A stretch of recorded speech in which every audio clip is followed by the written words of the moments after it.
This is a new Queen Cuisine smothered pork chops, mashed potatoes with chicken and avocado salad. Yum. Rub oil on both sides of the chops. Nicely rub down. Now season.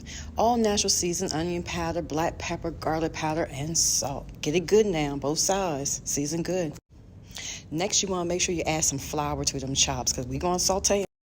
Now for the chicken avocado salad, you're going to pan sear that. Heat it in some butter and some oil, and there's the seasonings. Make sure the chops, you flip them over 7 minutes on each side while you medium heat cook, okay? Now let's get to them veggies. Chop them up, chop them up. Some onion, green peppers, yellow peppers, and some orange pepper. Over here is my bouillon cubes, nicely heated and cooking. Not too much. Now after removing the chops, you want to add the veggies to the pan with some flour and also add in that heated broth too. Don't forget the cream. Cream get the money, dollar bills, y'all. Place the chops back in the pan, and then you'll get something like this. Voila. You see how lovely and nice that pork chop looking at mashed potatoes, gourmet. Mwah. Diamond to Queen Cuisine.